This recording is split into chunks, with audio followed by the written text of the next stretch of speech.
এর আগের ভিডিওতে আমরা দেখেছি বন্ধুরা, চেয়ারম্যান কাং এর আসল শরীরটা এখনো মরেনি, তিনি বেঁচে আছে। আর তার শরীরের ভিতরে আমাদের আসল হুয়াং এর আত্মাটাও এখনো জীবিত আছে। আর ঠিক এখানেই আমাদের গল্পে একটা মারাত্মক টুইস্ট আসে।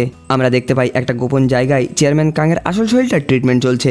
সৎ জামাই আর ছোট ভাই মিলে একটা অসাধ্য সাধন করে ফেলেছে। আসলে এর পেছনের সত্যটা হলো, খুনের সেই রাতে বড় বোনের ছদ্মবেশ ধরে চেয়ারম্যান নায়ের ওই ডাইনি মেয়ে বিষ ইঞ্জেকশন দিয়ে চেয়ারম্যান কাংকে মারার চেষ্টা করেছিল।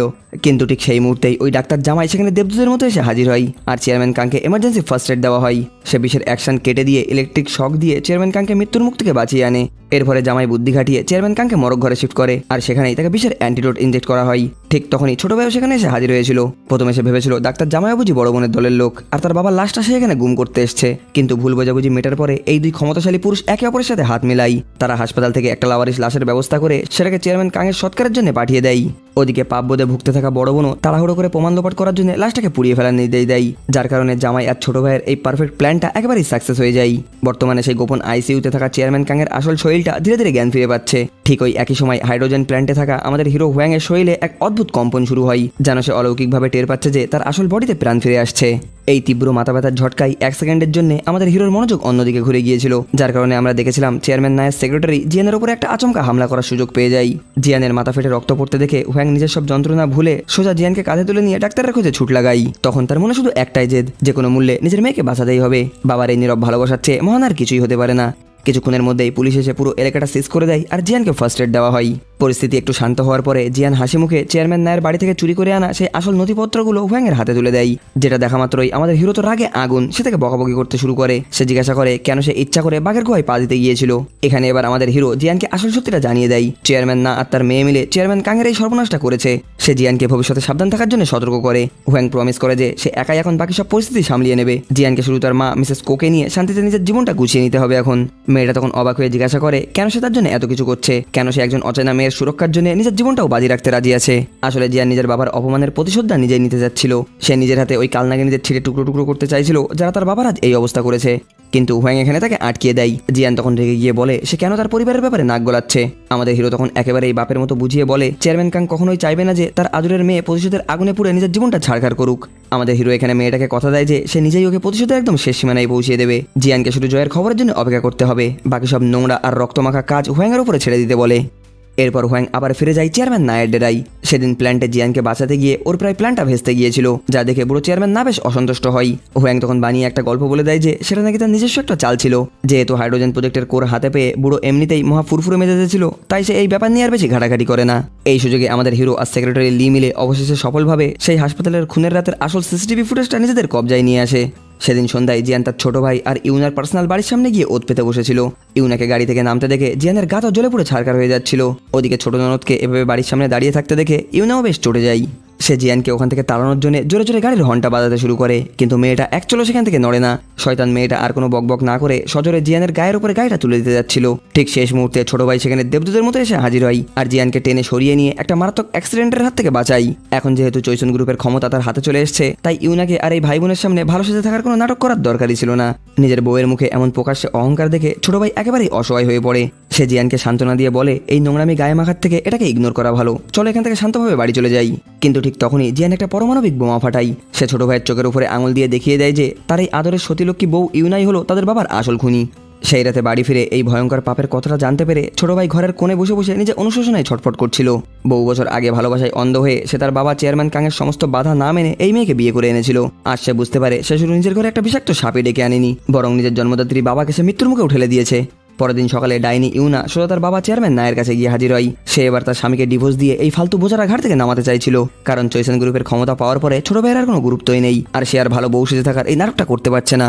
বাপ বেটি যখন নিজেদের এই জয়ে রাবণের মতো হাসাহাসি করছিল, ঠিক তখনই ইউনার ফোনে চৈসন গ্রুপের বড় বোনের একটা জরুরি কল আসে। বড় বোনকে কমার্শিয়াল ডিরেক্টরের পদ থেকে লাথি মেরে বের করে দিয়েছে, যেটা শুনে ইউনা তো রাগে অন্ধ হয়ে যায়।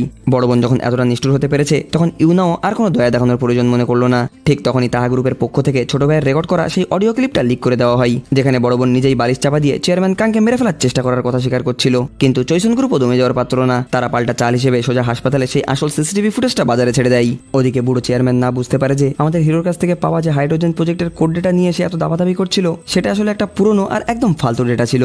পরপর দুবার এভাবে বাস খেয়ে বুড়ো একেবারে নিজের মানসিক নিয়ন্ত্রণ হারিয়ে ফেলেছিল। পরিস্থিতি বেগতিক দেখে এবার এই লোভী বাপ বেটি নিজেদের মধ্যেই কামড়াকামড়ি শুরু করে দেয়। জেলের ভাত খাওয়ার ভয়ে ইউনা তার বাবা চেয়ারম্যান নাকে হুমকি দিয়ে বলে বুড়ো যদি তাকে না বাঁচায় তবে সেও বুড়োকে নিজের সাথে জেলে নিয়ে ঢুকবে। বিকেলের দিকে পুলিশ এসে চেয়ারম্যান নায়ের সব গুন্ডা পান্ডাদের গ্রেফতার করতে শুরু করে, যেটা দেখে ইউনা তো ভয়ে শুকিয়ে যায়। আর কোনো উপায় না দেখে বাপ বেটি সোজা বড় বোনের কাছে গিয়ে রফা করার চেষ্টা করছিল। বড় বোন অফার দেয় চেয়ারম্যান না যদি তার তাহা গ্রুপের সমস্ত এনার্জি প্রজেক্টের সম্পত্তি চৈসন গ্রুপের নামে লিখিয়ে দেয় তবে সে এই বাপ বেটির চেয়ারম্যান নায়ের খুনির সাথে জড়িয়ে থাকা সত্যটা দুনিয়ার সামনে লিক করবে না।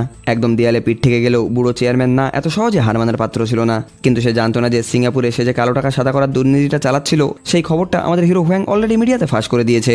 বুড়ো ভাবতো সে বড় নিখুঁত কাজ করে, কিন্তু হুয়াং যে তার মগজের ভেতরে ছায়ার মতো বসে তার প্রতিটি চালের উপরে নজর রাখছিল সেটা বুড়ো টেরও পায়নি। পরের দিন হুয়াং সিঙ্গাপুরের উদ্দেশ্যে রওনা হওয়ার জন্য এয়ারপোর্টে পৌঁছই। সেখানে আচমকা তার সাথে জিয়ানের ধাক্কা লাগে। এরা দুজনই আসলে চেয়ারম্যান নায়ের পুরো সাম্রাজ্যকে লেজে গোবরে করার চেষ্টা করছিল। অন্যদিকে সেদিন সন্ধ্যায় এতদিন পর বড় বোনের হঠাৎ তার ডাক্তার বড়ার কথা মনে পড়ে। দুজন মিলে বেশ রোমান্টিক স্টাইলে স্টিক খেতে খেতে আড্ডা দিচ্ছিল। কথার মাঝখানেই বড় বোন আচমকা তার বরকে জেরা করতে শুরু করে। সে হাসপাতাল থেকে ছুটি নেওয়া সত্ত্বেও তার গাড়ির ডিক্কিতে এখনো কেন এইসব ডাক্তারের চিকিৎসার জিনিসপত্র রয়েছে। জামাই তখন বানিয়ে একটা মিথ্যে গল্প বলে যে সে আসলে ডাক্তারের পেশাটাকে বড্ড মিস করে, তাই গোপনে বাইরে টুকিটাকি রুগী দেখতে যাই। বড় বোন মুখে তার কথাটা বিশ্বাস করার ভান করলেও মনে মনে যে কতটা বিশ্বাস করেছে সেটা বোঝা একটু মুশকিল ছিল। বউকে বিদায় দিয়ে ডাক্তার জামাই স্বস্তির নিঃশ্বাস ফেলে সোজা গাড়ি চালিয়ে সেই গোপন ভিলার দিকে রওনা হয়। কিন্তু সে বিন্দুমাত্র টের পায়নি যে পিছনে মিসেস কো তাকে হন্যে হয়ে তাড়া করছিল। গোপন আস্তানায় ঢুকে মিসেস কো যখন দেখে যে দুনিয়ার চোখে মরে ভূত হয়ে যাওয়া চেয়ারম্যান কাং আসলে বেঁচে আছে তখন তার চোখ তো একদম কপালে উঠে যায়। তিনি পরম আবেগে তার সৎ ছেলেকে জড়িয়ে ধরে বারবার ধন্যবাদ জানাই তার মৃত স্বামীকে ফিরিয়ে আনার জন্য। ছোট ছেলেও তার সৎমাকে কথা দেয় সে নিজের জানবাজি রেখে হলেও এবার চেয়ারম্যান কাংকে রক্ষা করবে। আসলে এক রাতের ধাক্কায় একেবারে ম্যাচিওর হয়ে যাওয়া ছোট ভাই এবার নিজের অতীতে করা সমস্ত পাপের প্রায়শ্চিত্ত করার জন্য প্রস্তুত আছে। ওদিকে দেশের সেক্রেটারি লি আর ম্যানেজার বেক মিলে জান প্রাণ দিয়ে বুড়ো চেয়ারম্যান নায়ের সব কুকৃত্যের প্রমাণ জোগাড় করছিল। হুয়াং দেশে না থাকায় তার বুড়ো ঠাকুমাকে দেখাশোনার দায়িত্ব এখন তাদের দুজনের কাঁধে। ওদিকে সিঙ্গাপুরে ডাইনি ইউনাকে আমাদের হিরো একেবারেই কোণঠাসা করে ফেলেছিল, যাতে সে সব সম্পত্তি লিখে দিতে বাধ্য হয়। অবস্থা বেগদিক দেখে ইউনা তার দুজন বডিগার্ডকে লে দিয়ে দেয় হুয়াংকে আটকিয়ে ফেলতে। ঠিক তখনই সেখানে ধামাকা এন্ট্রি নেয় আমাদের হিরোইন জিয়ান। ইউনা এতক্ষণে বুঝতে পারে যে যাকে সে এতক্ষণ আস্ত এক ভ্যাবলা আর নিরহ মেয়ে ভাবতো সে আসলে এই পুরো চালের আসল মাস্টার মাইন্ড। জিয়ান এক সেকেন্ডে মোটা অঙ্কের টাকার লোভ দেখিয়ে ইউনার ওই দুই বডিগার্ডকে নিজের দলে টেনে নেয়। ঠিক তখনই কোরিয়া থেকে ইউনার কাছে একটা খতরনাক খবর আসে, কে বা কারা যেন হাসপাতালে সেই আসল ক্লোজ আপ সিসিটিভি ফুটেজটা লিক করে দিয়েছে, যেখানে খুনের দিন ইউনাকে স্পষ্টভাবে চেয়ারম্যান কাংয়ের কেবিনে ঢুকতে দেখা গিয়েছিল। ব্যাস আর কি বন্ধুরা, ইউনার খেল তো এখানেই খতম। সে পুরো পাগল হয়ে হুয়াংয়ের উপরে ঝাঁপিয়ে পড়তে যাচ্ছিল। ততক্ষণে আমাদের হিরো এক ঝটকায় তার হাতটা ধরে ফেলে হুমকি দিয়ে বলে যে বহুদিন ধরে সে এই কালনাগিনীর অত্যাচার সহ্য করে এসছে, কিন্তু আর না। ওদিকে সিঙ্গাপুরে নিজের মেয়ের এই পতনের খবর পেয়ে বুড়ো চেয়ারম্যান না রাগে কাঁপতে কাঁপতে সোজা বড় বোনের অফিসে গিয়ে চড়াও হয়। বড় বোন অবশ্য ডাহা মিথ্যে বলে যে সে এই বিষয়ে কিছুই জানে না, যদিও পরিস্থিতি হাতের বাইরে চলে যাওয়ায় বড় বোন নিজেই এখন জ্বলন্ত কয়লার উপরে বসে আছে। এরপর চেয়ারম্যান না আর বড় বোন একে অপরের চুলোচুলি আর নোংরা কামড়াকামড়িতে মেতে ওঠে। ঠিক ওই মক্কম সময়ে পুলিশ পুরো টিম নিয়ে এসে সেখানে ঝড় তুলে হাজির হয়, আর সেখানে চেয়ারম্যান নায়ের হাতে হাত কড়া পড়াই। আসলে ম্যানেজার বেক এক ডেলিভারি ম্যানেজারের ছদ্মবেশ ধরে হাসপাতালের ওই আকট্ট প্রমাণের সিসিটিভি ফুটেজটা হেডকোয়ার্টারে পাঠিয়ে দিয়েছিল। পুলিশ বুড়োকে অ্যারেস্ট করার পাশাপাশি তার বাড়িতে রেড করার পরে বছরের পর বছর জমিয়ে রাখা প্রচুর পরিমাণে সোনাদানা আর টাকা পয়সা উদ্ধার করে। তবে ভ্যানে ওঠার ঠিক শেষ মুহূর্তে বুড়ো চোখ দিয়ে তার গুন্ডাদের কিছু একটা ইশারা করে, যেটা আমরা এখানে বুঝতে পারি না। ওদিকে জেলে বসে ইউনা জানতে পারে তার আপন বাবা নিজের পিঠ বাঁচানোর জন্য সমস্ত খুনের দায় নিজের মেয়ের ঘাড়ে চাপিয়ে দিয়ে তাকে বলির পাঠা বানিয়েছে। এটা শুনে সে তো এই বিষাক্ত বাবার উপরে পুরোপুরি ঘেন্নায় ভেঙে পড়ে। সিঙ্গাপুরের মিশন সাকসেসফুল করে হুয়াং আর জিয়ান দেশে ফিরে এয়ারপোর্ট থেকে বাইরে বেরোচ্ছিল। ঠিক তখনই বড় বোনের ফোন আসে, সে আমাদের হিরোকে একান্তে কথা বলার জন্য অফিসে ডাকে। হুয়াং তখনই জিয়ানকে জোর করে আগে একটা ট্যাক্সি ধরে বাড়িতে পাঠিয়ে দেয় আর নিজেই সেখান থেকে পরে ফিরে আসার সিদ্ধান্ত নেয়। কিন্তু জিয়ান চলে যাওয়ার পরের মুহূর্তেই একদল কালো কোট পরা গুন্ডারা এসে আমাদের হিরোকে ঘিরে ফেলে। তারা জোর করে ওকে গাড়িতে তুলে হাত পা বেঁধে একটা গোপন আস্তানায় আটকিয়ে ফেলে। আসলে বুড়ো চেয়ারম্যান না টাকার গরম আর বড় বড় মন্ত্রীর সোর্স খাটিয়ে এক সেকেন্ডে এই জেল থেকে জামিনে বেরিয়ে এসেছিল। সে হুয়াংকে কুকুরের মতো ঘৃণা করে, আর বন্দি হুয়াংও যখন তার সামনে বসে তাকে নিয়ে দাঁত কেলিয়ে উপহাস করতে শুরু করে তখন বুড়ো তো পুরো রাগে লাল হয়ে যায়। ঠিক তখনই আমাদের হিরো তার সামনে এমন একটা কথা বলে যেটা শোনার পরে তার চক্ষু তো চড়ক গাছ হয়ে যাওয়ার দশা। সে বুড়োর চোখের উপরে চোখ রেখে গর্জে উঠে বলে যে সে আসলে কোনো সাধারণ ছেলে না, সেই হলো স্বয়ং লেজেন্ডারি চেয়ারম্যান কাং। নিজের সবচেয়ে বড় মহাশত্রু কাং এখনো জ্যান্ত আছে শুনে বুড়ো চেয়ারম্যান না আর নিজের রাগের উপরে নিয়ন্ত্রণ রাখতে পারল না। অন্যদিকে সেই দিন রাতে বড় বোন চরম হতাশ হয়ে গলায় মদ ঢালছিল। ঠিক তখনই মদের ঘরে সে দেখে তার ফোনের স্ক্রিনে স্বয়ং তার মৃত বাবা চেয়ারম্যান কাঙের নাম্বারটা ভেসে উঠেছে। এটা দেখা মাত্রই ভয়ে তার মদের নেশাটা অর্ধেক ছুটে যায়। শুধু তাই না, এর পরের মুহূর্তে সে চোখের সামনে একটা ভয়ঙ্কর হ্যালোজিনেশনের দৃশ্য দেখতে পাই। স্বয়ং চেয়ারম্যান কাং রক্তমাংস শরীরে তার সামনে এসে দাঁড়িয়ে আছে। বড় বোন তো ভয়ে ভাবলো সে আস্ত একটা ভূত দেখছে। লোকে বলে না বন্ধুরা, পাপ ছাড়ে না বাপকেও। সারা জীবন এত পাপ করার পরে নিজের বাবার ভূত দেখে ভেতর থেকে তার কলজেটা কাঁপতে শুরু করে। সে শুধু এই ভেবে আটকে উঠলো যে তার বাবা যদি কোনোদিন সত্যি সত্যি জমদূতের মতো বেঁচে ফিরে আসে তবে তাকে চিবিয়ে খেয়ে ফেলবে। তবে ভাগ্যিস মদের ঘোরটা পুরোপুরি কেটে যাওয়ার পরে সে একটা স্বস্তির নিঃশ্বাস ফেলে। ওটা আসলে কোনো ভূত ছিল না, তার সামনে দাঁড়িয়েছিল আমাদের হিরো হুয়াং। হুয়াংয়ের মাথা ফেটে তখন গল গল করে রক্ত বেরোচ্ছিল, যেটা দেখে বড় বোন বেশ একটা শকড হয়। সে 1 সেকেন্ডে ধরে ফেলে যে এই কাজ আর কেউ না, স্বয়ং সাইকো বুড়ো চেয়ারম্যান নাই করেছিল হবে। তবে হুয়াংয়ের মাথা ফাটুক বা সে মরেই যাক, তাতে বড় বোনের কোনো যাই আসে না। যতক্ষণ না মারটা তার নিজের গায়ে লাগছে ততক্ষণ সে একদম বিন্দাস। বড় বোন ভাবলো আমাদের হিরো বুঝি চেয়ারম্যান নাকে একেবারে খতম করার গুড নিউজ নিয়ে এসছে। কিন্তু তখনই সে আসল সত্যটা মুখের উপরে ছুড়ে দিয়ে বলে শুরু থেকেই সে আসলে চেয়ারম্যান কাংকে না, বরং এই বড় বোনকেই ধ্বংস করতে চেয়েছিল। তাহা গ্রুপের আগুন সোজা চৈসন গ্রুপে লাগিয়ে দেওয়াটাই ছিল আসল হুয়াংয়ের 1 তীরে 2 পাখি মারার একটা নিখুঁত মাস্টার প্ল্যান। সে তখন পকেট থেকে চেয়ারম্যান কাংয়ের দেওয়া সেই আসল সই করা চেকটা বের করে বড় বোনের মুখের সামনে গর্জিয়ে উঠে বলে যে সম্পত্তি চৈসন গ্রুপের আসল মালিকের সে তার 1 চুলো ছাড়বে না, সবকিছু কেড়ে নেবে। এদিকে বড় বোনের অফিস থেকে বেরোনোর পরেই ঘটে দুনিয়ার সবচেয়ে বড় অলৌকিক ঘটনা। হুয়াংয়ের সঙ্গে দেখা হয় স্বয়ং আসল চেয়ারম্যান কাংয়ের। আসলে এর পেছনের কাহিনী জানতে হলে আমরা একটু পিছিয়ে যাই। একটু আগে গোপন ডেরায় যেখানে বুড়ো চেয়ারম্যান নায়ের গুন্ডারা আমাদের হিরোর মাথায় রড দিয়ে তুমুলভাবে মারছিল, সেই তীব্র ট্রমা আর ব্রেন শকের কারণেই ম্যাজিকের মতো দুজনের আত্মা আবার যার যার শরীরে ফিরে যায়। অর্থাৎ আমাদের হিরো হুয়াংয়ের আত্মা ফিরে এসছে তার নিজের চাবুক শরীরে, আর চেয়ারম্যান কাংয়ের আত্মা ফিরে গিয়েছে হাসপাতালের আইসিইউতে থাকা তার নিজের আসল বডিতে। হাসপাতালে সেই গোপন রুমে চেয়ারম্যান কাংয়ের বডি এক ঝটকায় চোখ মেলে তাকাই। নিজের শ্বশুর মশাইকে এভাবে জ্যান্ত জেগে উঠতে দেখে ডাক্তার জামাই তো কেঁদে একদম ভাসিয়ে দিচ্ছিল। কিন্তু চেয়ারম্যান কাংয়ের তখন জামাইয়ের সাথে ইমোশনাল কথা বলার বিন্দুমাত্র সময় ছিল না। সে নিজের অচল শরীর নিয়ে সোজা রাস্তায় ছুটে আসে তার পরম উপকারী বন্ধু হুয়াংকে বুড়োর গুন্ডাদের হাত থেকে উদ্ধার করতে। যে মানুষ একবার মৃত্যুর মুখ থেকে ঘুরে এসছে, দুনিয়ার কোনো শক্তি তাকে আর ভয় দেখাতে পারবে না। রাস্তায় আসার পথেই চেয়ারম্যান কাং সেক্রেটারি লিকে ফোন করে ব্যাকআপ ফোর্স রেডি করার অর্ডার দিয়ে দেয়। ওদিকে বন্দরের এক অন্ধকার কোনায় আসল হুয়াংকে বুড়োর গুন্ডারা পিটিয়ে প্রায় তক্তা বানিয়ে ফেলেছিল। তারা হুয়াংয়ের নিথর শরীরটা একটা বোটে ছুড়ে ফেলে যাতে সমুদ্রের মাঝখানে নিয়ে গিয়ে লাশটা গায়েব করে দেওয়া যায়। হুয়াংয়ের জ্ঞান ততক্ষণে ফিরে এসেছিল, কিন্তু সে নাটক মেরে মরার মতন পড়ে থেকে সঠিক সময়ের অপেক্ষা করছিল। ঠিক যখনই গুন্ডারা একটু অসাবধান হয়, হুয়াং বাঘের মতো গর্জিয়ে উঠে তাদের উপরে কাউন্টার অ্যাটাক করে বসে। হাতের কাছে যা পাচ্ছিল লোহার রড, কাঠ, দড়ি সবকিছুই সে চাবুকের মতো অস্ত্র বানিয়ে গুন্ডাদের আচ্ছা করে ধোলাই দিয়ে দেয়। পুরো টিমকে একাই পিটিয়ে তক্তা বানিয়ে নিজের যান বাঁচানোর জন্য হুয়াং সেখান থেকে চম্পট দেয়। পুলিশ যখন অবশেষে ঘটনাস্থানে এসে পৌঁছয় তখন সেক্রেটারি লি আর জিওনও সেখানে হাজির হয়। চেয়ারম্যান নায়ের সব গুন্ডা পান্ডাদের হাতে নাতে গ্রেপ্তার করা হলেও আমাদের হিরো হুয়াং ততক্ষণে সেখান থেকে পুরোপুরি হাওয়া হয়ে গিয়েছে। জিয়ান ওর জন্য মারাত্মক দুশ্চিন্তা করতে শুরু করলে সেক্রেটারি লি তাকে আশ্বস্ত করে বলে ভয়ের কিছুই নেই, এক বুড়ো সুপার হিরো অলরেডি এসে হুয়াংকে উদ্ধার করে নিয়ে গিয়েছে। ওদিকে বন্দর থেকে বেশ কিছুটা দূরে একটা নির্জন জায়গায় আমাদের ফাইটার হুয়াং আর স্বয়ং চেয়ারম্যান কাং মুখোমুখি দাঁড়িয়ে এক দৃষ্টিতে একে অপরের দিকে তাকিয়েছিল। চেয়ারম্যান কাংয়ের এই হিরোগিরি আর ভাব নেওয়ার স্টাইল দেখে হুয়াং বেশ বিরক্ত হয়। সে বাঁকা হেসে প্রশ্ন করে বুড়ো কাং কি সত্যি সত্যি এই খুঁড়িয়ে চলা পা নিয়ে তাকে এই গুন্ডাদের হাত থেকে উদ্ধার করতে এসেছিল। হুয়াং আরও বলে সে যখন কোমায় আসল চেয়ারম্যান কাংয়ের অচল শরীরের ভিতরে বন্দী ছিল তখন বাইরে ঘটে যাওয়া প্রতিটি জিনিস সে খুব ভালোভাবেই টের পেয়েছিল। অতীতে যে যমজ ভাই বোন চক্রান্ত করে অ্যাক্সিডেন্টটা ঘটিয়ে তার পাটা জখম করে দিয়েছিল আর তার ফুটবল ক্যারিয়ারটা চিরতরে ধ্বংস করে দিয়েছিল, সেই কারণে হুয়াং এখন তাদের উপরে প্রতিশোধ নিতে পুরো মরিয়া। চেয়ারম্যান কাংও তাতে সম্মতি জানাই, তবে একটা শর্তে, হুয়াংকে এখন তার দেখানো চাল অনুযায়ী চলতে হবে। হুয়াং এর বডিতে আটকিয়ে থাকার সময় চেয়ারম্যান কাং আড়ালে অনেক নিখুঁত গুটি সাজিয়ে রেখেছিল। এখন শুধু জাল গোটানো আর ওই অপরাধী ভাই বোনকে বাবার সামনে ক্ষমা চাওয়ানোর পালা। হুয়াং তখন মুচকি এসে বলে যাক চেয়ারম্যান কাং এর কপালটা ভালো যে তার সবকটা সন্তানই কুলাঙ্গার বের হয়নি। তার ছোট মেয়ে জিয়ান কিন্তু একেবারেই একটা খাঁটি সোনা, যেমন দেখতে সুন্দরী তেমন তার মনটাও একদম সুন্দর। ঠিক তখনই হুয়াং এর মনে একটা ভয় জাগে, রাস্তার সিসিটিভি ক্যামেরায় যদি তাদের দুজনকে একসাথে দেখে ফেলে তবে সব প্ল্যান তো একদম ভেস্তিয়ে যাবে। কিন্তু চেয়ারম্যান কাং তাকে আশ্বস্ত করে বলে যে ওসব নিয়ে ভাবতে হবে না, সেক্রেটারি লি অলরেডি ক্যামেরার সব ফুটেজ আর প্রমাণ ডিলিট করে সাফ করে দিয়েছে হবে। দেখা যায় বাবার কথাই সত্যি প্রমাণ হলো। ওদিকে চৈসন গ্রুপে বসে বড় বোন গতরাতে নিজের চোখে দেখা বাবার সেই ভূতের স্মৃতিটা কোনো মতেই ভুলতে পারছিল না। সে তড়িঘড়ি করে তার লোকজনকে অফিসের সিসিটিভি ক্যামেরাগুলো চেক করার হুমকি দেয়, কিন্তু সেক্রেটারি লি এর নিখুঁত কারসাজির কারণে ক্যামেরায় কিছুই পাওয়া গেল না। ওদিকে হুয়াং এর জন্য চিন্তায় পাগল হয়ে জিয়ান তার বাড়ির সামনে গিয়ে ঘন্টার পর ঘন্টা অপেক্ষায় দাঁড়িয়েছিল। অবশেষে হুয়াংকে একেবারেই অক্ষত আর জ্যান্ত ফিরে আসতে দেখে মেয়েটার আনন্দের আর সীমা রইল না। সে আর কোনো কিছু তোয়াক্কা না করে একেবারে ছুটে গিয়ে ওকে পরম আদরে জড়িয়ে ধরে। জিয়ানের এই আচমকা কোলবালিশ মার্কা আদর খেয়ে আমাদের চাবুক হিরো হুয়াং এর ভূতের ভিতরে যেন একটা আলাদা পিলপিলানি শুরু হয়ে যায়। তার মনের অবস্থা এখন একেবারেই ক্র্যাশ এসে নিজেই প্রপোজ করার মতো। আসলে যখন হুয়াং ওই অচল শৈলের ভিতরে বন্দী ছিল তখন জিয়ান রোজ তার পাশে এসে একটা চড়ুই পাখির মতন কিচিরমিচির করতো আর মনের সব সুখ দুঃখের গল্পও করতো। মেয়েটার এই পজিটিভ এনার্জিতে হুয়াং এর ভিতরে সব ক্ষতগুলো ধীরে ধীরে সারিয়ে তুলেছে, যার কারণে সে অলরেডি জিয়ানের প্রেমে হাবুডুবু খাচ্ছিল।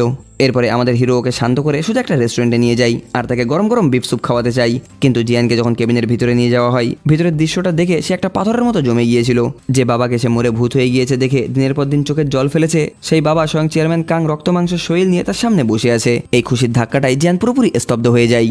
ওদিকে আমাদের চেয়ারম্যান কাং তো আবার ইমোশনাল প্রকাশ না করতে পারা একটা গম্ভীর মানুষ, তাই তিনি কোনো নাটক না করে শুধু হাত নেড়ে মেয়েকে উল্টো সাইডে বসতে বলে।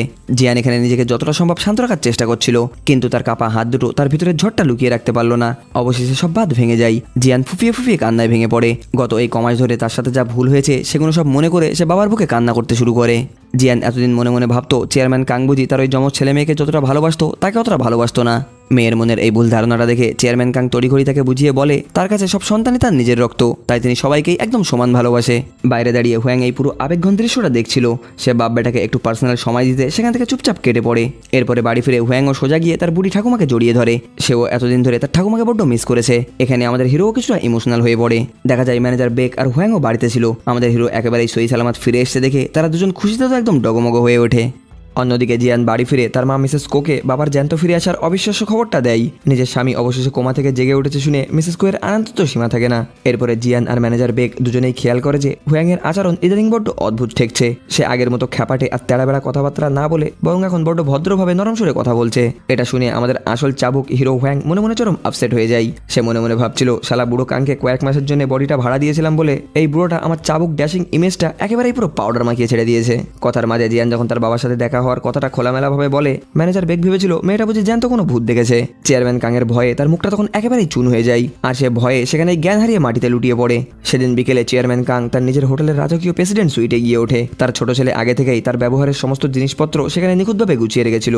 শুধু তাই না, সে বাবার জন্য একটা মারাত্মক ইমোশনাল চিঠিও রেখে গিয়েছিল। চিঠিতে ছোট ভাই স্বীকার করে যে বাবার সামনে দাঁড়ানোর মতো মুখ তার আর নেই। সে একসময় লোভের বসে অন্ধ হয়ে বড় বোনের সাথে হাত মিলিয়ে বাবাকে ধ্বংস করার চেষ্টা করেছিল। আজ সে নিজের এই মহাপাপের জন্য অনুশোচনায় প্রতিনিয়ত দগ্ধ হচ্ছে।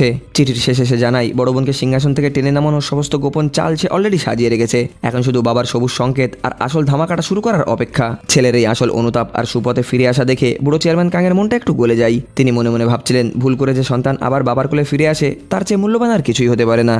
অন্যদিকে বড় বোন রাতে বাড়ি ফিরে দেখে পুরো রাজপ্রাসাদটা একেবারেই খাকা করছে, কোথাও কেউই নেই। খোঁজ নিয়ে এসে জানতে পারে তার ছেলেদেরকে সোজা দাদুর বাড়ি পাঠিয়ে দেওয়া হয়েছে। আর তার সেই ডাক্তার বর এখন ঘরে একা বসে তার অফিস থেকে ফেরার জন্য অপেক্ষা করছে। যে বর এতকাল বড় বোনের জীবনের আসল শক্তির খুঁটি ছিল, প্রতিটি বিপদে পাশে থেকে তাকে মানসিক সাহস জুগিয়েছে, সেই বরকেও বড় বোন কোনোদিনও বিশ্বাস করতে পারেনি। সে সারাক্ষণ তার বরের উপরে নজরদারি রাখতো। আর ঠিক তখনই তার সেক্রেটারির ফোন আসায় সে জানতে পারে বুড়ো চেয়ারম্যান কাং আসলে জ্যান্ত আছে আর তার নিজের বরই আড়াল থেকে বুড়ো সমস্ত চিকিৎসা করাচ্ছে। এখানে তার ডাক্তার জামাই কিছু না বললেও সে সেক্রেটারির কাছ থেকে সবকিছু জেনে গিয়েছে। নিজের ঘরে নিজেই এভাবে একলা আর পর হয়ে গিয়েছে দেখে বড় বোন রাগে ফেটে পড়ছিল। এখন দুনিয়ার সবাই জেনে গেছে যে বুড়ো বেঁচে আছে আর শুধু সেই মাঝখানে থেকে বোকার মতো আঙুল চুষছে। বড় বোন আর এক সেকেন্ডও দেরি না করে সোজা সেই হোটেলে গিয়ে চেয়ারম্যান কাংয়ের সামনে হাজির হয়। নিজের এই খতরনাক মেয়েকে হঠাৎ সামনে দেখে চেয়ারম্যান কাংও একটু চমকিয়ে যায় বটে। তিনি ভাবতেও পারেনি যে মেয়ের গোয়েন্দা নেটওয়ার্ক এতটা চাবুক যে এক পলকে এইসব খবর শুকে বের করে ফেলবে। চেয়ারম্যান কাং তখন সমস্ত অপরাধ নিজের ঘাড়ে নিয়ে বলে সন্তানদের এই পিশাচ আর লোভী হয়ে ওঠার পেছনের দায় তার নিজেরই ভুল শিক্ষা। চেয়ারম্যান কাং তখন সমস্ত অপরাধ নিজের ঘাড়ে নিয়ে বলে যে সন্তানদের এই পিশাচ আর লোভী হয়ে ওঠার পেছনের দায়িত্ব তার পুরো নিজের ভুল শিক্ষা। তিনি চরম আফসোসের সাথে একটা কথা মনে করে, বহু বছর আগে যখন বড় বোন হিংসা করে তার নিজের ভাইয়ের ভায়োলিনের তারটা টুকরো টুকরো করে কেটে দিয়েছিল, তখন তিনি যদি তাকে আচ্ছা করে শাসন করতো তবে আজ মেয়েকে ক্ষমতার এই অন্ধ নর্দমায় ডুবে যেতে হতো না। চেয়ারম্যান কাং হাত বাড়িয়ে মেয়েকে এখনও ভালো পথে আসার একটা সুযোগ দেয়, কিন্তু এই সামান্য বাবার ভালোবাসার জন্য বড় বোন কি আর তার জীবনের একমাত্র লক্ষ্য ওই রাজকীয় সিংহাসনটা ছেড়ে দেবে? সে উল্টো নিজের গুন্ডাদের অর্ডার দেয় চেয়ারম্যান কাংকে ওখান থেকে তুলে নিয়ে একটা গোপন জায়গায় লুকিয়ে রাখতে, যতক্ষণ না চৈসন গ্রুপের শেয়ার হোল্ডারদের এই মেগা মিটিংটা শেষ হচ্ছে, যাতে তার চেয়ারে কোনো আঁচ না লাগে। এদিকে ডাইনি ইউনাও আড়াল থেকে এই পুরো কাণ্ডটা দেখে ফেলেছিল। চেয়ারম্যান কাং জ্যান্ত আছে শুনে সে যতটা চড়েছিল তার চেয়ে বেশি সে চড়েছিল বড় বোনের উপরে, কারণ বড় বোন বুড়োকে লুকিয়ে রেখে তাকে খুনের আসামি বানিয়ে রাস্তায় রাস্তায় ঘোরাচ্ছে। পরিকল্পনা অনুযায়ী পরের দিন সকালে হুয়াং চৈসন গ্রুপের অফিসে গিয়ে হাজির হয়। এই প্রথম সে এই কোম্পানির অফিসিয়াল ড্রেস পরে একজন কর্মী হিসেবে সবার সামনে আসছে, তাই তার নিজেই একটু কেমন যেন লাগছিল। তখনই সেক্রেটারি লি এগিয়ে এসে তাকে স্বাগত জানাই। হুয়াং গত কয়েক মাস অন্যের শৈলে বন্দি থেকে যে পরিমাণে মানসিক কষ্ট আর অসহায়তা সহ্য করেছে সেক্রেটারি লি তা মন থেকে অনুভব করতে পারছিল। দুনিয়ায় অন্তত একজন মানুষ তাকে পুরোপুরি বুঝতে পেরেছে দেখে আমাদের হিরোর মনটা কৃতজ্ঞতায় ভরে ওঠে। ঠিক ওই মক্কম সময়ে জিয়ানোকে ফোন করে একটা মারাত্মক দুঃসংবাদ দেয়, তাদের বাবা নাকি আবার নিখোঁজ হয়ে গিয়েছে। কিন্তু ততক্ষণে শেয়ার হোল্ডারদের ওই মেগা মিটিংয়ের সময় হয়ে গিয়েছিল। এখন পেছনে ফেরার আর কোনো রাস্তাই নেই। হুয়াং আর কোনো উপায় উপায় না দেখে একটু বুকে সাহস নিয়ে সোজা স্টেজে গিয়ে দাঁড়াই। সে সোজা জিয়ানের দেওয়া official power of attorney board মেম্বারদের সামনে পেশ করে বড় বোনকে চৈসন গ্রুপের চেয়ারম্যানের পদ থেকে লাথি মেরে বের করে দেওয়ার দাবি জানাই। নিজের দাবির জোর বাড়াতে সে বড় বোনের একের পর এক কুচক্রান্তর কাণ্ড কারখানা প্রমাণ সহ সবার সামনে লিক করতে শুরু করে। কিভাবে এই বড় বোন তাহা গ্রুপের সাথে হাত মিলিয়ে কোম্পানির কোটি কোটি টাকার প্রজেক্ট নিজের স্বার্থে পাচার করেছে, কিভাবে পাবলিকের ফান্ড চুরি করেছে আর একটা ভুয়া ফাউন্ডেশনের আড়ালে দেদারসে কালো টাকা সাদা করেছে। অপরাধের ওই পাহাড় সমান প্রমাণ বড় বোনকে সিংহাসন থেকে টেনে নামানোর জন্য যথেষ্ট ছিল, তবুও সে একদম একঘুয়ে আর তেড়াবেকা আচরণ করছিল। সবার কৌতূহল মেটাতে হুয়াং তখন সেই মক্ষম প্রমাণটা বাজারে ছেড়ে দেয়, যেখানে বড় বোন নিজেই বালিশ চাপা দিয়ে চেয়ারম্যান কাংকে মারার চেষ্টা করেছিল। বড় বোন ভেবেছিল আমাদের হিরোর কাছে কোনো শক্ত প্রমাণ নেই, কিন্তু তার সেই ছোট ভাই অলরেডি পুলিশের কাছে গিয়ে নিজের সব অপরাধ কবুল করে ধরা দিয়ে দিয়েছে। অতীতে এই দুই ভাই বোন মিলে বাবার আড়ালে কোটি কোটি টাকার আত্মসাৎ করেছিল, আর বাবার গাড়ি চুরি করে পালানোর সময় ডেস্ক ক্যাম্প চেক করতে গিয়ে অসাবধানতায় অ্যাক্সিডেন্ট ঘটিয়ে আমাদের হিরো হুয়াং এর ফুটবল ক্যারিয়ারটা শেষ করে দিয়েছিল। এরপর চৈসন গ্রুপের চেয়ারম্যান হওয়ার লোভে তারা নিজের বাবার উপরেই একের পর এক খুনের হামলা চালাই। সমস্ত তথ্য প্রমাণ যখন দিনের আলোর মতন পরিষ্কার, তখনও বড় বোন হার মানতে রাজি ছিল না, যতক্ষণ না স্বয়ং চেয়ারম্যান কাং সবার সামনে এসে তার মুখের ভাষাটা কেড়ে নিল। আসলে সেদিন রাতে ডাক্তার জামাই খুব ভালো করে বুঝতে পেরেছিল যে তার ডাইনি বউ তাকে সন্দেহ করেছে, তাই বিপদ বুঝতে পেরে সে আর জিয়ান মিলে মাঝ রাস্তায় বড় বোনের গুন্ডাদের গাড়িটা আটকিয়ে দিয়ে চেয়ারম্যান কাংকে সেখান থেকে উদ্ধার করে আনে। ক্ষমতার এই ময়দানে বড় বোন এখন পুরোই একা হয়ে পড়ে। এটা এই জন্য না যে সবাই তাকে ত্যাগ করেছে, বরং সে নিজেই রাজপথ ছেড়ে দিয়ে নিজের লোভে নরকের নর্দমায় গিয়ে ঝাঁপ দিয়েছিল। পুলিশ যখন বড় বোনকে হাতকড়া পরিয়ে নিয়ে যাচ্ছিল, সে তখনও নিজের হার স্বীকার করতে পারছিল না। সে সবার চোখ ফাঁকি দিয়ে ওখান থেকে এক দৌড়িয়ে পালানোর চেষ্টা করে, আর ঠিক তখনই ডাইনি ইউনার গাড়িটা ঝড়ের গতিতে এসে সোজা বড় বোনের গায়ের উপরে তুলে দেওয়ার চেষ্টা করে। বড় বোন ভাবছিল সে এবার নির্ঘাত শেষ, কিন্তু তখনই একটা অলৌকিক কাণ্ড ঘটে। স্বয়ং চেয়ারম্যান কাং নিজের গায়ের জোরে ঝাঁপ দিয়ে বড় মেয়েকে মৃত্যুর হাত থেকে বাঁচিয়ে নেয়। যে মেয়ে তাকে বালিশ চাপা দিয়ে মারতে চেয়েছিল, বিপদের সময় একজন বাবা হিসেবে চেয়ারম্যান কাং নিজের জীবন বাজি রেখে সেই মেয়েকেই রক্ষা করলো। আইনের হাত থেকে হয়তো বড় বোন কয়েক বছর বা কয়েক দশক পরে ছাড়া পেয়ে যাবে, কিন্তু বাবার এই নিঃস্বার্থের ভালোবাসা তাকে সারা জীবন একটা খাঁচায় বন্দি করে দিল। দেখতে দেখতেই কেটে গেল দীর্ঘ 2 বছর। বড় বোন নিজের সমস্ত মানসিক ভারসাম্য হারিয়ে এখন পুরো পাগল। সে এখন সারাদিন বসে বসে কাগজের উপরে এলোমেলো আর অদ্ভুত সব হিজিবিজি ছবি আঁকে, ঠিক যেমনটা তার নিজের মগজের ভেতরের অবস্থা। ক্ষমতার সেই লোভ আর সমস্ত নোংরা অতীত সে মন থেকে পুরোপুরি ভুলে গিয়েছে। তার মাথায় এখন শুধু একটা কাল্পনিক ভালোবাসার দুনিয়া ঘুরপাক খাচ্ছে। ওদিকে ছোট ভাইও জামিনে জেল থেকে ছাড়া পেয়ে এখন পুরোপুরি একা দায়িত্বে সিঙ্গেল ফাদার হিসেবে তার 2 ছেলেকে একা হাতেই মানুষ করছে। তার সৎ মা মিসেস কোয়ের সাথে এখন তার সম্পর্কটা বড্ড মধুর। মিসেস কো এখন ইন্টারনেট দুনিয়ায় একটা তুমুল জনপ্রিয় ফুড ব্লগার। আর ওদিকে আমাদের ম্যানেজার বেক অবশেষে তার জীবনের সেই চিরকালের স্বপ্নটা পূরণ করেছে। কোম্পানির একটা সিইও পদে চেয়ার আলো করে বসেছে। ম্যানেজার বেক এখন সিইও হলেও সে এখনো কথায় কথায় সেক্রেটারি লিয়ের মাথা খেতে চলে আসে। চৈসন গ্রুপের লক্ষ্য এখন ওই বুড়ো চেয়ারম্যান নায়ের তাহা গ্রুপকে পুরোপুরি গিলে খাওয়া। ওইদিকে জিয়ান এখন স্ট্র্যাটেজি প্ল্যানিং ডিপার্টমেন্টের ম্যানেজার হিসেবে কাজ করছে, তবে এতদিন এসে কাজে একেবারেই পাকা হয়ে উঠেছে আর নিজের যোগ্যতায় কোম্পানিতে একটা শক্তিশালী জায়গা তৈরি করে ফেলেছে। সেদিন ওই ডিপার্টমেন্টে নতুন কর্মচারীদের ইন্টারভিউ আর জয়েনিং ছিল। জিয়ান নতুনদের সোজা চেয়ারম্যানের অফিসের সামনে নিয়ে যায় কোম্পানির আসল স্লোগানটা দেখানোর জন্য, যেখানে স্বয়ং চেয়ারম্যান কাংয়ের সেই বিখ্যাত উক্তিটি লেখা ছিল, যোগ্যতা থাকলে এই কোম্পানির পিওনও একদিন চেয়ারম্যান হতে পারবে। অন্যদিকে আমাদের হিরো হুয়াং অবশেষে তার সে চিরচেনা ফুটবল মাঠে ফিরে এসেছে, তবে প্লেয়ার হিসেবে না, একটা চাবুক কোচ হিসেবে। আর স্বয়ং চেয়ারম্যান কাং হয়েছে সেই ক্লাবের মালিক। মাঠে ওই নতুন ছোট ছোট ছেলেদের চোখে ফুটবলার হওয়ার স্বপ্ন দেখে বুড়ো কাংয়ের মনে হচ্ছিল সে যেন আবার যৌবনে ফিরে এসছে। চেয়ারম্যান কাং এখন হুয়াংকে নিজের একদম মনের একটা পরম বন্ধু ভাবে, কিন্তু আমাদের হিরোর নজর তো অন্য জায়গায়। সে যে বুড়ো সুন্দরী মেয়ে জিয়ানকে পটাতে ব্যস্ত। সেদিন কোম্পানিতে জিয়ানকে জাপটে ধরে কিস করার সময় বুড়ো চেয়ারম্যান তাদের দুজনকে হাতে নাতে ধরে ফেলে। নিজের বন্ধু ভেবে যাকে বুকে টেনেছিল সেই এখন নিজের মেয়ের ঠোঁটে ঠোঁট মিলাচ্ছে দেখে বুড়ো রাগে লাল হয়ে লাঠি উঁচিয়ে তাকে মারার জন্য এগিয়ে আসছিল। ঠিক ওই মক্ষম সময়ে সেখানে ধামাকা এন্ট্রি মারে একটা সুন্দর অভিনেত্রী। বুড়ো যখনই না মারতে যাবে তখন তাড়াহুড়োই ব্যালেন্স হারিয়ে ওই সুন্দরী হিরোইন, বুড়ো চেয়ারম্যান কাং আর আমাদের হিরো হুয়াং তিনজনই একসাথে ধবাস করে মাটিতে পড়ে যায়। আসলে সেদিন বড় বোনকে বাঁচাতে গিয়ে নিজের একটা পা হারিয়ে চেয়ারম্যান কাংয়ের শরীরটা এখন বড্ড দুর্বল, কিন্তু আসল কেলেঙ্কারি তো অন্য জায়গায় ঘটলো বন্ধুরা। আমাদের হিরো হুয়াং এর বডি তো আর সাধারণ বডি না, এর ভিতরে আছে সেই খতরনাক আত্মা অদল বদল হওয়ার একটা মারাত্মক অলৌকিক ক্ষমতা। মাটিতে পড়ার ওই তীব্র ঝটকায় ভাগ্যের নির্মম পরিহাসে আমাদের হিরো হুয়াং এর আত্মাটা এবার সোজা ঢুকে যায় সেই ড্যান্সিং সুন্দরী হিরোইনের ভিতরে। ব্যাস আর কি, কাহানির শেষটা একেবারে চমৎকার লেভেলের কমেডি আর টক মিষ্টির এক ধামাকা মোড় নিয়ে এখানেই খতম হয়ে গেল। ড্রামাটা কেমন লেগেছে কমেন্ট করে নিশ্চয়ই জানাবেন। ভিডিওটা ভালো লাগলে একটা লাইক করবেন। এমন আরও নতুন নতুন কোরিয়ান, জাপানিজ, চাইনিজ আর থাই ড্রামা দেখতে হলে আমাদের চ্যানেলটিকে সাবস্ক্রাইব করে রাখুন। আর বন্ধুরা, আমি এর আগের ভিডিওতেও বলেছি আমার মেন চ্যানেলটা একটু সমস্যা হয়েছে, যার জন্য আমি এখন নিয়মিত এই চ্যানেলেই ভিডিও আপলোড করব। পাশে থাকার জন্য এই চ্যানেলটিকে সাবস্ক্রাইব করে বেল নোটিফিকেশনটা অন করে দিন। ভালো থাকবেন, দেখা হচ্ছে পরবর্তী ভিডিওতে।